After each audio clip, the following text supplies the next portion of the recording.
করতে থাকো, যেভাবে দুনিয়াতে কোরআন তেলাওয়াত করো, তুমি দুনিয়াতে কোরআন তেলাওয়াত যেভাবে করতা আজকে কোরআন তেলাওয়াত করতে থাকো এবং তুমি উপরে উঠতে থাকো। কোরআনের হাফেজরা যত কোরআন তেলাওয়াত করবে তারা তাদের আসনগুলো অত উপরে উঠতে থাকবে। বলেন না সুবহানাল্লাহ। কোরআনের হাফেজরা কই উঠে যাবে? অনেক দূর উঁচায় উঠে যাবে। এই কারণে আমরা যারা আছি কোরআন পড়তে হবে কিনা বলেন? আমরা কোরআন পড়তে হবে কিনা বলেন? আমরা শুধু কয়েকটা সূরা জানি, আমাদের গতি তো কিছু দূর আগেই শেষ হয়ে যাবে। এই কারণে কোরআন বেশি বেশি কি করা লাগবে? মুখস্থ করা লাগবে। আল্লাহ রাসূল আরো বলেন কোরআন এমন এক বিদ্যা, এমন এক জ্ঞান। আল্লাহ রাসূল বলেন ইন্নাল্লাযী লাইসা শাইউন ফি জাওফিহি মিনাল কুরআন কাল বাইতিল গার। আল্লাহর রাসূল বলেন যেই অন্তরের ভিতরে, যেই কলবের ভিতরে কোরআন থাকবে না, এটা সারা বাড়ির মতন হয়ে যাবে। যে অন্তরের ভিতরে কোরআন থাকবে না, কোরআনের আইন থাকবে না, কোরআনের আদেশ থাকবে না, কোরআন তেলাওয়াত থাকবে না, এটা সারা বাড়ির মতন হবে। সারা বাড়ি চেনেন না? যেখানে মানুষ বসবাস করে না, যেখানে কি করে না, মানুষ বসবাস করে না, এটা সারা বাড়ির মতো। যেই বাড়িতে মানুষ বসবাস করে না এই বাড়িতে কি থাকে বলেন? কি থাকে?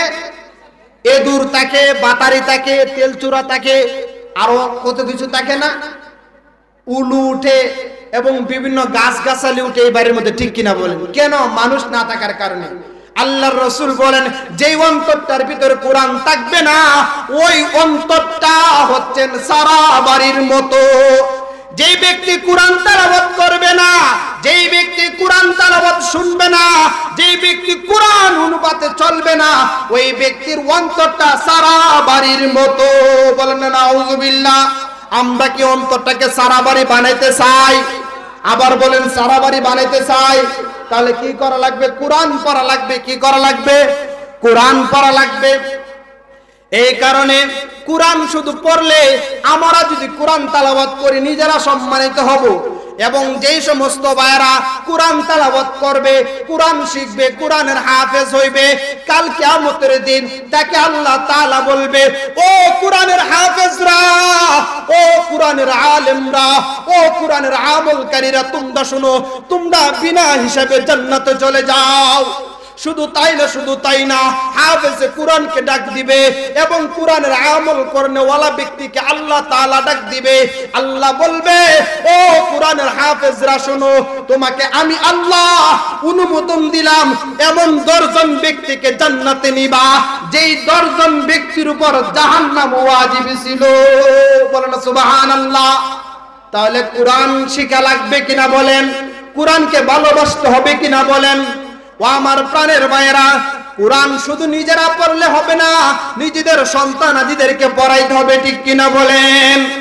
আল্লাহর রাসূল বলেন কাল কিয়ামতের দিন একদল এক শ্রেণীর মানুষদেরকে আমার আল্লাহ মুকুট পরিধান করাইবে। মুকুটটা কেমন হবে? সিংহাসনের মুকুট পরিধান করাইবে।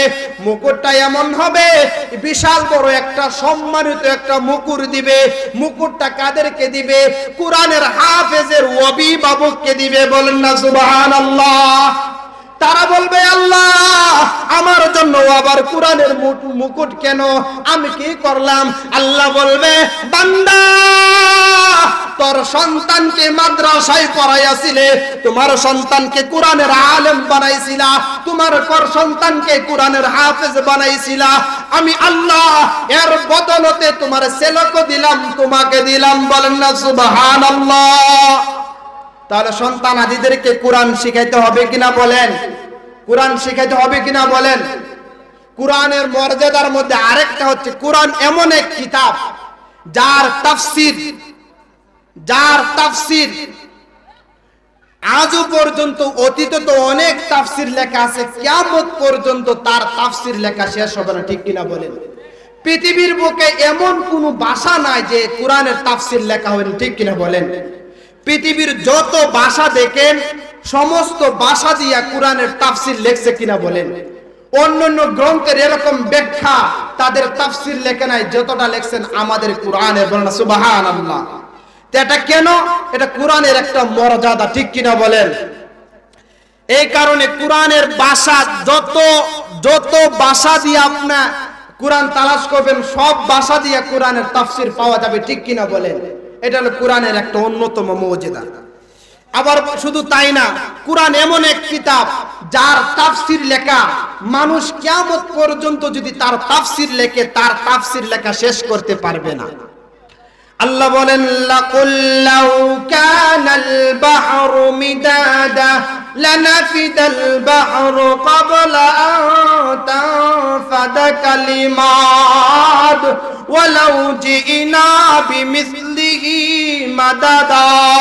আল্লাহ বলেন, ওই পৃথিবীর বুকে আমি আল্লাহ যত সমুদ্র দিলাম, ওই সমুদ্রগুলা যদি কালিতে রূপান্তরিত হয়ে যায়, ওই কালি দিয়ে যদি আল্লাহর কালাম লেখা শুরু করে, আল্লাহর কোরআনের তাফসীর লেখা শুরু করে, আল্লাহর কোরআনের তাফসীর লেখা শেষ হওয়ার আগে সমস্ত কালি শেষ হয়ে যাবে। বলুন সুবহানাল্লাহ।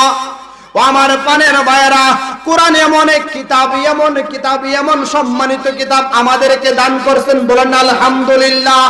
সুতরাং এই কোরআন দিয়া যারা চলবে তাদেরকে আল্লাহ সম্মান দিবে, ঠিক কিনা বলেন? এই কোরআনের পিছনে যারা লাগবে তাদেরকে আল্লাহ তাআলা অধঃপতন করবে, ঠিক কিনা বলেন? কোরআন নিয়ে যারা চলবে তারা যদি জিরো হয়, আল্লাহ তাআলা তাদেরকে হিরো বানাইয়া দিবেন, এবং তারা যদি হিরো হয়, কোরআন মান্য চলে না, আল্লাহ তাআলা তাদেরকে জিরো বানাই দিবেন। বলেন সুবহানাল্লাহ। এবার এর ইতিহাস আমরা তালাশের জন্য বেশি দূর যাওয়া লাগবে না। আমাদের সাবেক প্রধানমন্ত্রীর দিকে যদি তাকায় এবং প্রধানমন্ত্রীর নেতা ফেতার দিকে যদি তাকায়, দেখেন তারা কোরআনকে মানে নাই, কোরআনের আইনকে মানে নাই, তারা তাদের আদর্শ কোরআনকে মানে নাই, মডেল কোরআনকে দেয় নাই, তাদের সিংহাসনে কোরআনকে বসাইতে চায় নাই, রাষ্ট্রীয় ক্ষমতায় কোরআনকে বসাতে চায় নাই। তারা অনেক সাহস দেখেছিল, হিরো সাজছিল, তারা এখন আছে, তারা এমন অধঃপতন হয়ে গেছে, নিজেরা নিজেদের দলের কথা লোক সমাজে এখন বলতে পারে না, ঠিক কিনা বলেন? তার এক নম্বর কারণ তারা কোরআনকে যথাযথ সম্মান করে না। সুতরাং কোরআনকে যারা সম্মান করবে, আল্লাহ তাআলা তাদেরকে জিরো থেকে হিরো বানাই দিবে। মুহাম্মদ রাসূলুল্লাহ সাল্লাল্লাহু আলাইহি সাল্লাতু ওয়াস সালামের বিরুদ্ধে আবু জাহেল উদ্বা সাহেবা ছিল না? তারা তো অনেক ক্ষমতা ছিল, কিন্তু মুহাম্মদ সাল্লাল্লাহু আলাইহি সাল্লাতু ওয়াস সালাম কোরআন নিয়ে যখন চলছিল, টিম মুমের বাতিরা আজকে সারা বিশ্বের মাঝে প্রচলিত হয়েছে, প্রকাশ পেয়েছে, কিন্তু আবু জাহেল উতবা সাইবা তাদের অস্তিত্ব নাই, ঠিক কিনা বলেন? এমনকি কোন কাফের বেঈমান মুশরিকরা তাদের নিজেদের সন্তানের নাম আবু জাহেল উতবা সাইবা রাখে না, ঠিক কিনা বলেন? কেন? তাদেরকে ঘৃণা করেছে, ঠিক কিনা বলেন? সুতরাং যারা কোরআনকে মানে না, কোরআনের আদর্শ মানে না, কোরআনের নীতি মানে না, কোরআনের আইন বাংলাদেশে প্রতিষ্ঠা হোক এটা যারা চায় না, তাদের অস্তিত্ব আবু জাহেল উতবা সাইবার মতন তাদের কোনো অস্তিত্ব থাকবে? সুতরাং এখনো বলবো, আপনারা যারা কোরআন শিখেন নাই, কোরআন শিখেন, কোরআন অনুপাতে আইন বাস্তবায়ন করেন। কোরআনের আইনের মধ্য থেকে আল্লাহ তাআলা অনেকগুলো আইন, সমস্ত আল্লাহ পাক রব্বুল আলামিন কোরআন নাজিল করছেন কেন? আল্লাহ পাক রব্বুল আলামিন কোরআন নাজিল করছে কেন? আল্লাহ পাক রব্বুল আলামিন কোরআন নাজিলের উদ্দেশ্য কি? এবার উদ্দেশ্যটা একটু শুনুন। আল্লাহ বলেন, আর রহমান আল্লামাল কোরআন, আমি মহান পরাক্রমশালী ক্ষমতাবান দয়াবান আল্লাহ, আমি আল্লাহ কেন তোমাদেরকে কোরআনটা দিলাম শোনো। ওরে বান্দা, কোরআনটা তোমাদেরকে কেন দিলাম তোমরা শোনো। ইন্না আনজালনা ইলাইকাল কিতাবা বিল হাক্কি বাইনান নাস বিমা আরাকাল্লাহ। আল্লাহ বলেন, আমি আল্লাহ এই কিতাবকে পাঠাইছি কেন তোমরা শোনো, যাতে করে মুহাম্মদ রাসূলুল্লাহ এই কোরআনের মাধ্যমে আল্লাহর আইন মানুষের মাঝে প্রচার করতে পারে, ঠিক কিনা বলেন? আল্লাহ তাআলা বলেন, এই কোরআনকে আমি রাসূলুল্লাহকে দিলাম, কেন দিলাম? এই কোরআন দ্বারা লিতাহকুমা বাইনান নাসি, মানুষের মাঝে যেন বিচার ফাইসালা করে। এই কোরআনের মাধ্যমে রাসূলুল্লাহ বিচার ফয়সালা করেছে। এই কারণে মুহাম্মদুর রাসূলুল্লাহর আদর্শ যারা মানবে তারা ধন্য হয়ে যাবে। মুহাম্মদুর রাসূলুল্লাহ কোরআনের মাধ্যমে বিচার ফয়সালা করেছেন। আজকে আমার কোরআনের মাধ্যমে বিচার ফয়সালা করি না, আমাদের যখন সমাজ সালিশ করি সেখানে কোরআনের কোনো আইন নিতে চাই না, আমরা যখন সামাজিক কোনো কাজ করি কোরআনের আইন নিতে চাই না, রাষ্ট্রীয় যখন কোনো কাজ করি কোরআনের আইন নিতে চাই না। এই কারণে আজকে মুসলমানদের অধঃপতন শুরু হয়েছে, ঠিক কিনা বলেন? মুসলমান তারা কোরআন ছেড়ে দিয়েছে। কি ছেড়ে দিয়েছে? কোরআন ছেড়ে দিয়েছে, কোরআনের আইন ছেড়ে দিয়েছে। আল্লাহ পাক রব্বুল আলামিন বলেন, ও বিশ্ববাসী শুনো, তোমরা যদি কোরআন ছেড়ে দাও, কোরআনের আইন ছেড়ে দাও, তোমাদের কি অবস্থা শুনো। কাল কিয়ামতের দিন স্বয়ং রাসূলুল্লাহ তোমাদের বিরুদ্ধে সাক্ষী দিবে। বলেন না নাউযুবিল্লাহ। আরে নবীজি যদি আমাদের বিরুদ্ধে সাক্ষী দেয় আমাদের কোন অস্তিত্ব থাকবে? কি সাক্ষী দিবে আল্লাহ উল্লেখ করে দিয়েছেন, ওয়াকালার রাসূল ইয়া রাব্বি ইন্না কাওমি ইত্তাখাযু হাযাল কুরআনা মাহজুরা। আমার নবী কাল কিয়ামতের দিন আল্লাহ তাআলার কাছে বলবে, আল্লাহ আমার এই উম্মতরা তারা কোরআনকে মানে নাই, এই উম্মতরা তারা কোরআনকে অপ্রয়োজনীয় হিসাবে মেনেছিল। কি অপ্রয়োজনীয়? ইন্না কওমি ইত্তাখাযু হাযাল কুরআনা মাহজুরা। তারা হাযাল কুরআনা মাহজুরা, কোরআনের প্রয়োজন নাই, অপ্রয়োজনীয় হিসাবে কোরআনকে মেনেছিল। তারা ভাবছে কোরআন শুধু তেলাওয়াত করবে, কোরআন দিয়ে শুধু তেলাওয়াত করবে, তাবিজ দিবে। আরে ভাই, কোরআন কি তাবিজের জন্য নাজিল হয়েছে? বলেন, কোরআন কি তাবিজের জন্য নাজিল হয়েছে? আমরা যে কোনো সমস্যা হলে তাবিজ আনার জন্য যাই। আরে ভাই, সন্তান হইতেছে না, আমরা গিয়ে হুজুরের কাছে যাই, পীর সাহেবের কাছে যে একটা তাবিজ দেন, তাবিজ দিয়ে আমাদের সন্তান হবে। আরে তাবিজ দিলে সন্তান হবে? তাবিজ দিয়ে যদি সন্তান হইতো তাহলে পীর সাহেবের তো, যার কাছ থেকে তাবিজ আনবেন তার তো শত শত ছেলে থাকার কথা, ঠিক কিনা বলেন? তাবিজের যদি পাওয়ার থাকতো, তাবিজ দিয়ে যদি প্রেমিকারে আটকানো যাইতো, প্রেমিককে আটকানো যাইতো, তাহলে পীর সাহেব কি দোষ করছে? হুজুর কি দোষ করছে? হুজুর যদি আপনাকে তাবিজ দিলে আপনার প্রেমিকা আপনার কাছে চলে আসবে, তাহলে তো এই দেশের সবচেয়ে বড় লোককে হুজুর বিবাহ করলো, ঠিক কিনা বলেন? কারণ সে তাবিজ দ্বারা নিয়ে আসতে পারলো, ঠিক কিনা বলেন? বিশ্বের সবচেয়ে বড় লোকের যিনি হুজুর বিবাহ করতো তার কি মসজিদ ইমামতির প্রয়োজন আছে? বলেন, ইমামতির প্রয়োজন আছে?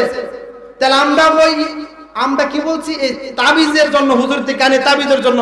তাবিজ দিলে সন্তান হবে, তাবিজ দিলে প্রেমিকারে পামু, প্রেমিককে পামু। এই প্রেমিকার তাবিজের জন্য, সন্তান হওয়ার তাবিজের জন্য আল্লাহ কোরআন নাজিল করে নাই, কোরআন নাজিল করেছে মুহাম্মদুর রাসূলুল্লাহ। এই দেশকে রাষ্ট্র পরিচালনা করছে, এই কোরআন নাজিল হয়েছে এই দেশকে আল্লাহ পাক রব্বুল আলামিন কোরআনের আইন দিয়া সারা বিশ্বকে দেখানোর জন্য, ঠিক কিনা বলেন? কোরআন নাজিল হয়েছে। আল্লাহ কোরআন কেন দিলেন? কোরআন দিয়া মানুষের মাঝে বিচার ফয়সালা করার জন্য।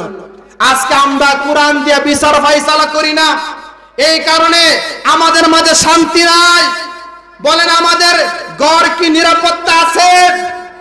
ঘর যদি সারা রাত্র যদি খোলা রাখেন, ঘরের কোনো নিরাপত্তা আছে? নারী কি তার নারী সতীত্ব ঠিক পায়? মাজলুম কি তার বিচারের আইন ঠিক পায়?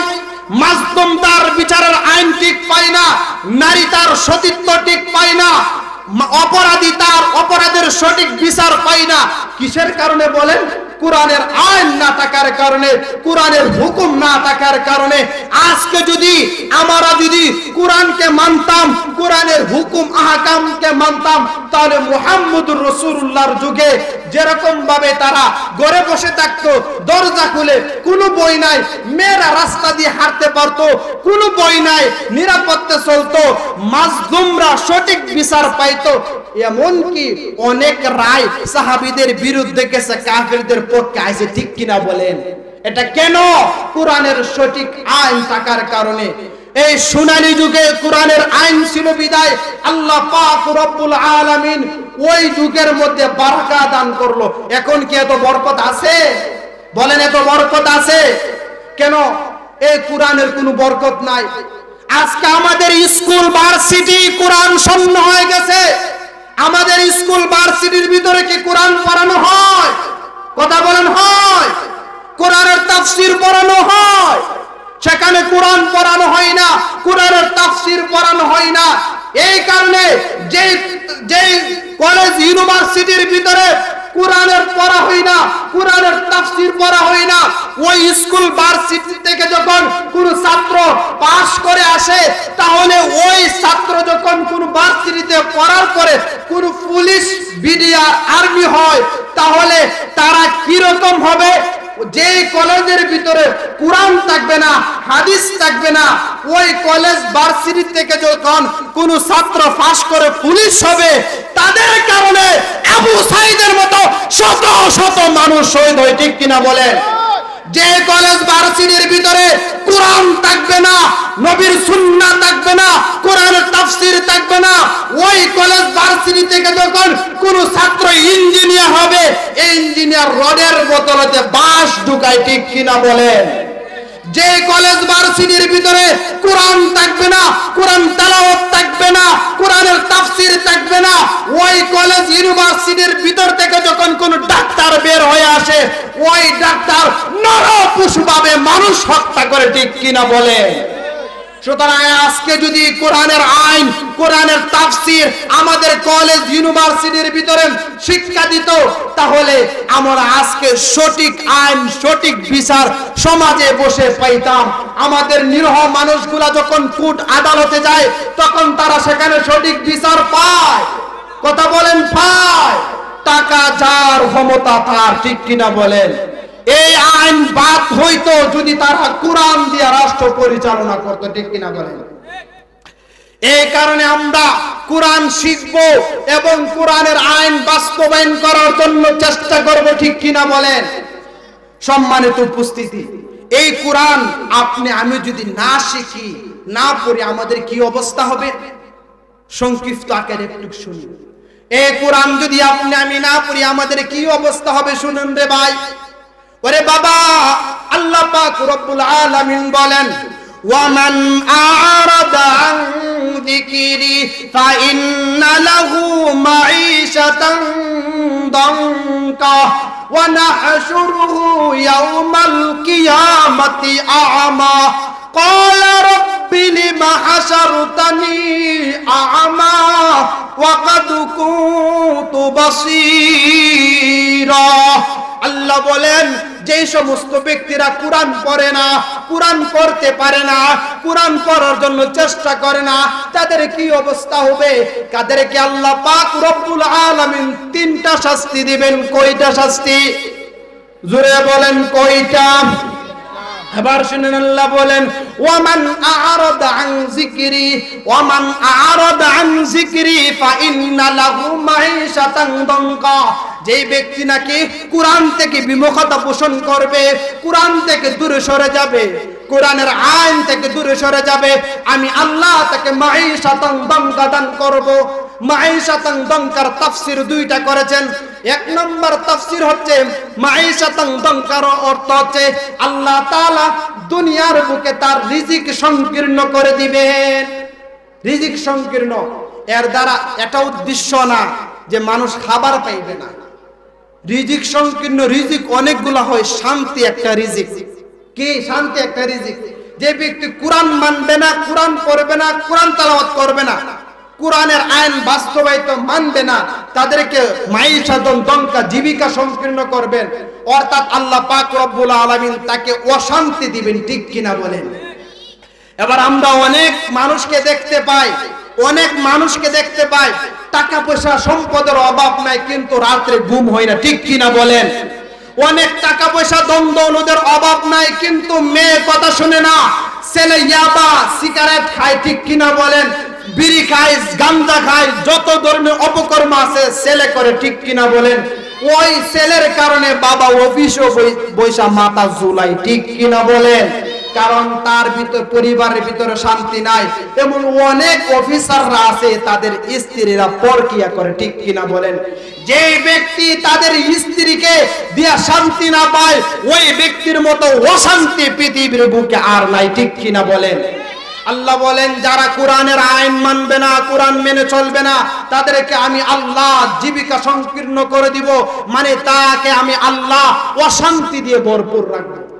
এক নম্বর তাফসীর। দ্বিতীয় নম্বর দঙ্কা মাঈশাতান দঙ্কার তাফসীর করেছেন মুফাসসিরিনে কেরাম বলেন তার জন্য আল্লাহ সুবহানাহু ওয়া তাআলা কবরটা সংকীর্ণ করে দিবেন। বলেন না নাউযুবিল্লাহ।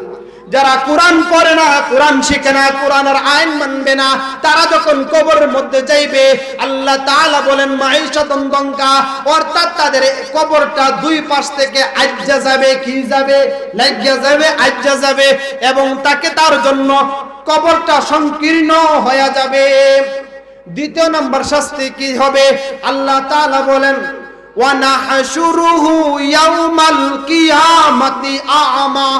যারা নাকি কোরআন পড়ে না, কোরআন শিখে না, কোরআনের আইন মানে না, আমি আল্লাহ কাল কিয়ামতের দিন ওই সমস্ত ব্যক্তিদেরকে অন্ধ বানায়া তুলবো। কি বানায়া তুলবো? অন্ধ বানায়া তুলবো। তারা তো কাল কিয়ামতের দিন আল্লাহ তাআলার কাছে বলবে ওয়া নাহশুরুহু ইয়াউমাল কিয়ামাতি আ'মা ক্বালা রাব্বি লিমা হাশারতানি আ'মা। তাদেরকে যখন আল্লাহ তাআলা অন্ধ বানায়া তুলবেন, কি বানায়া তুলবেন বলেন?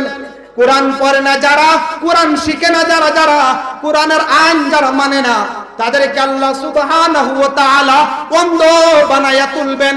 তারা কাল কিয়ামতের দিন আল্লাহ তাআলার কাছে বলবে লিমা হাশারতানি আ'মা ওয়া ক্বাদ কুনতু বাসীরা।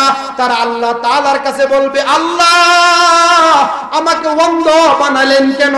আমাকে অন্ধ বানালেন কেন? আমি তো দুনিয়াতে চোখ ছিল, দুনিয়াতে সব কিছু দেখতাম, নাজ নিয়ামত দেখতাম, আপনার সব কিছু দেখতাম, আজকে আপনি আমাকে অন্ধ বানাইলেন কেন? আল্লাহ তাআলা তাদেরকে বলবেন ও বান্দা বান্দীরা শুনো, তোমরা কোরআন পড়ো নাই, কোরআন শিখো নাই, তোমাদের সামনে যখন কোরআন তেলাওয়াত হইতো, তোমাদের সামনে যখন কোরআন শিক্ষার মশক চলতো, তোমরা আমার কোরআন শিক্ষা থেকে বিরত ছিলা, তোমরা কোরআন শিক্ষা থেকে তোমরা দূর ছিলা। ওয়া নাহশুরুহু ইয়াউমাল কিয়ামাতি আ'মা ক্বালা রাব্বি লিমা হাশারতানি আ'মা ওয়া ক্বাদ কুনতু বাসীরা ক্বালা কাযালিকা আতাতকা আয়াতুনা ফানাসিতাহা। তারাকে আল্লাহ তাআলা বলেন তুমি যেরকম ভাবে আমার কোরআন শিখো নাই, কোরআনকে ভুলে গেছিলা, কোরআনকে মানো নাই, কোরআন শিখো নাই, আমি আল্লাহ তোমাদেরকে ভুলে গেলাম। বলেন না নাউযুবিল্লাহ। আরে ভাই, যদি আল্লাহ আমাদেরকে ভুলে যায়, আল্লাহ যদি ভুলে যায়, জান্নাত কোথায় থেকে নিব? আল্লাহ ভুলে গেলে কি জান্নাত নিতে পারবো? আল্লাহ আমাদেরকে ভুলে গেলে কি জান্নাত নিতে পারবো? ও আমার পানের ভাই, আমরা অনেকে কোরআন পড়তে পারি না, ঠিক কিনা বলেন? অনেকে কোরআন শিখতে পারি না, আমরা কোরআনকে সম্মান করতে পারি না, আমরা কোরআনকে মূল্যায়ন করতে পারি না। আজকে আমাদের সন্তানেরা যেখানে কোরআন শিখবে, ওই শিক্ষকের বেতন কত বলেন? ওই শিক্ষকের বেতন সর্বোচ্চ কত হয়? ৬,০০০, ৭,০০০, ৮,০০০ হয়। অথচ দেখেন আমাদের সন্তানেরা যখন ইংলিশ মিডিয়াতে পড়ে, আমাদের সন্তানেরা যখন প্রাইভেট পড়ে, সেখানে বেতন কত দেয়? কত দেয়? সর্বনিম্ন ৫০০, ঠিক কিনা বলেন? এখানে তো আমরা কোরআনকে সম্মান দিতে জানি না, এখানে তো আমরা কোরআনকে সম্মান দিতে জানি না, কোরআন যার কাছে পড়বে তাকে মূল্যায়ন দিতে জানি না। যে কোরআনের বদলতে ওই কোরআন শিখলে আমি জান্নাতে যাইতে পারবো, ওই কোরআন শিখলে আমার সন্তানেরা আমার জন্য সুপারিশ করে জান্নাতে নিবে, ওই কোরআনের শিক্ষককে সম্মান করতে পারি না, ঠিক কিনা বলেন? এই কারণে কোরআনের সম্মান করতে হবে, কোরআনের শিক্ষকের সম্মান করতে হবে, মসজিদের ইমামের বেতন বাড়াইতে হবে, ঠিক কিনা বলেন? আজকে আমরা মসজিদের ইমামের সম্মান করতে পারি না। আমরা যখন সব কাজ করতে পারি টাকা থাকে, কিন্তু ইমাম সাহেবের বেতন বাড়ানোর কথা কইলে আমাদের পকেটে টাকা থাকে না, ঠিক কিনা বলেন? সকালে বলেন ঠিক কিনা বলেন? যখনই শুনে ইমাম সাহেব যখন আবদার করে আমাদের বেতন একটু বাড়ান, পারিবারিক সমস্যা, একটু বেতন বাড়ান, বলেন হুজুর এত টাকা তো 20 টাকা তো বেশি হয়ে যায়, বলে কিনা বলেন? অথচ তোমার সন্তানকে যে প্রাইভেট পড়ে দিছো, মাসে কত টাকা দিতেছো? প্রত্যেকটা অভিভাবক তাদের সন্তানদেরকে প্রত্যেক দিন প্রতি মাসে প্রাইভেটের জন্য, স্কুলের জন্য 1000, 1500, 500 টাকা খরচ করতেছে, কিন্তু মসজিদের ইমামের বেতন তারা 100 টাকা দিতে কার্পণ্য করে। ঠিক কিনা বলেন? এই জাতির জন্য আর রহমত কিভাবে নাজিল হবে? এই জাতির জন্য আল্লাহর তরফ থেকে নিয়ামত কিভাবে নাজিল হবে? এই জাতি কি মুখ দিয়ে আল্লাহর রাসূলের সামনে দাঁড়াইবে? এই জাতি কি মুখ দিয়ে আল্লাহর সামনে দাঁড়াইবে? এই জাতি কিভাবে জান্নাতের আশা করতে পারে? যে জাতি তার মুক্তবের ইমামকে, ওই মুক্তবের ছেলের শিক্ষককে সম্মান করতে পারে না, ও যে জাতি তার মসজিদের ইমামের সম্মান করতে পারে না, ওই জাতি যতই সভাপতি হোক, সেক্রেটারি হোক, ক্যাশিয়ার হোক, সব কাজ করতে পারো, ইমামের বেতন বাড়াইতা না, তোমার সেক্রেটারির কোনো মূল্য হবে না। আরে ভাই, মসজিদ টাইস করা ফরজ না? ফরজ। মসজিদে কি ছাদ বাড়ানো ফরজ? এগুলা ফরজ না। আপনি যার পিছনে নামাজ পড়েন, যার পিছনে ইক্তেদা করবেন, তার ইক্তেদা সহি হওয়ার জন্য তার প্রতি পূর্ণ আস্থা থাকা লাগবে। ঠিক কিনা বলেন? আমরা অনেকে কি করি? ইমামের সমালোচনা করি। যে সমস্ত ব্যক্তিরা ইমামের সমালোচনা করবে, ওই ইমামের পিছনে নামাজ পড়া তার জন্য হবে না, হবে না। আমি মুফতি আব্দুল্লাহ বলে দিলাম, যে ইমামের সমালোচনা করি আমরা, ওই ইমামের পিছনে যদি আমরা নামাজ পড়ি, আমাদের নামাজ হবে না। কেন? তার পিছু পূর্ণ ইক্তেদা আমার নাই। ঠিক কিনা বলেন? ঠিক কিনা বলেন? কারণ তার প্রতি যদি পূর্ণ শ্রদ্ধা, ভালোবাসা, ইক্তেদা থাকতো, তাহলে তো আমি তার সমালোচনা করতাম না। ঠিক কিনা বলেন? এই কারণে প্রিয় ভাই, প্রিয় বন্ধু, প্রিয় মা ও বোনেরা, আমরা কোরআন শিখবো। কি শিখবো? কোরআন শিখবো। নিজেরা কোরআন শিখবো, সন্তানাদিদেরকে কোরআন শিখাবো, এবং কোরআনের আইন বাস্তবায়িত হোক পৃথিবীর বুকে। আমরা চাই কিনা বলেন? চাই কিনা বলেন? এই কারণে আমাদের উদারত আহ্বান থাকবে, যে সমস্ত ভাইরা রাষ্ট্র পরিচালনা করার নিয়ত করেন, আপনারা আগে নিজে কোরআন পড়েন, কোরআন শিখেন, কোরআন অনুপাতে রাষ্ট্র পরিচালনা করবেন। এরকম হিম্মত করে আপনারা রাষ্ট্রের দায়িত্ব নেন। অন্যথায় রাষ্ট্রের দায়িত্ব নিলে আপনাদের কি অবস্থা হবে? আগের সরকারের যে অবস্থা হয়েছে, রাষ্ট্র ক্ষমতা শেষ হওয়ার কারণে দেশে যেরকম ভাবে থাকতে পারে না, কোরআনের আইন না মাইনা, কোরআনের হুকুমত না কায়েম কইরা, কোরআনের বিধিবিধান না পালন করে যদি রাষ্ট্র পরিচালনা করেন, রাষ্ট্র ক্ষমতা চলে যাওয়ার পরে আপনাদেরও অস্তিত্ব থাকবে না। ঠিক কিনা বলেন? ওমা তৌফিক ইল্লা বিল্লাহ। আমাদের সকলকে আল্লাহ সুবহানাহু ওয়া তাআলা দ্বীনের জন্য, ইসলামের জন্য কবুল করুক, এবং কোরআনের বিধিবিধান মেনে চলে, এবং কোরআনের সমস্ত আইন মেনে চলে, এবং কোরআনের সমস্ত বিধিবিধান যেন দেশে প্রতিষ্ঠা করতে পারি। আল্লাহ পাক আমাদের সকলকে তৌফিক দান করুক। ওমা তৌফিক ইল্লা বিল্লাহ। আসসালামু আলাইকুম ওয়া রাহমাতুল্লাহ। আলহামদুলিল্লাহ।